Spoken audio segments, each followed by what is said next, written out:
Class 8चा आपण चतुर्थ पाठचा अभ्यास बघतोय. हा आपला पार्ट 4 आहे, लास्ट पार्ट. सो उदाहरणानुसार क्रियापदम स्त्रीलिंगे परिवर्तयत, म्हणजे स्त्रीलिंगामध्ये कन्वर्ट करायचं आणि उदाहरण दिले तसं करायचं आहे. सो गतवांचं गतवती झालं आहे, प्राप्तवांचं होणार प्राप्तवती, उपिष्टवांचं होणार उपिष्टवती, भुक्तवांचं होणार भुक्तवती, कृतवांचं होणार कृतवती, गृहीतवांचं होणार गृहीतवती.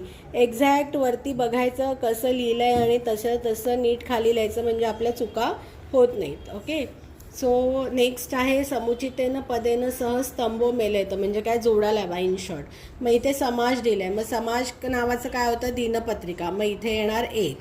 मम अस्ति माणसे, म्हणजे तो एक सुभाषित आहे, त्यांनी म्हटलं की मम अस्ति माणसे परिपुरित असतो. मग इथे येणार 2. उत्कलमणी ही गोपबंधूंना दिलेली उपाधी होती. सो इथे येणार 3.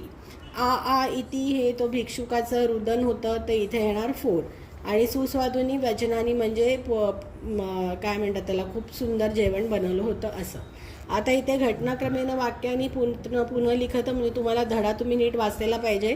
मग धड्यामध्ये लिहिलं की पहिले तर अतितयो हस्तपादम शालयित्वा आसनेषु, म्हणजे ते गेले होते प्रोफेसरांकडे जेवायला, सगळ्यांनी हातपाय धुवून ते बसले. सो हे फर्स्ट येणार. मग तिथे एक भिक्षुक आला. भिक्षुकान म्हणाला दिनत्रयात किमपि न भुक्तम, मी काही जेवलो नाही आहे 3 दिवस. मग त्याला ते ऐकून गोपबंधू अश्रुपूर्ण नयन झाले. मग हे थर्ड येणार. मग त्यांनी भिक्षुकाला स्वतःचं जेवण दिलं. सो हे फोर्थ येणार. आणि धड्याचे एकदम शेवटी दिले उत्कलमणी इति उपाधीना सम्मानितवान. सो हे येणार लास्ट. जनरली पेपरमध्ये आय डोंट थिंक की घटनाक्रम तुम्हाला येतो.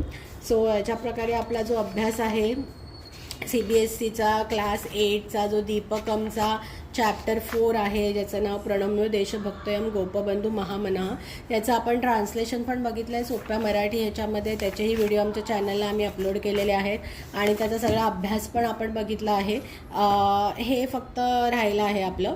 हेचा मी एक अजून व्हिडिओ बनवेन जेव्हा नेक्स्ट चॅप्टरमध्ये पण जे आहेत वाक्यानी रचयित, तर ह्याचा आपण एक वेगळा व्हिडिओ बनवूया.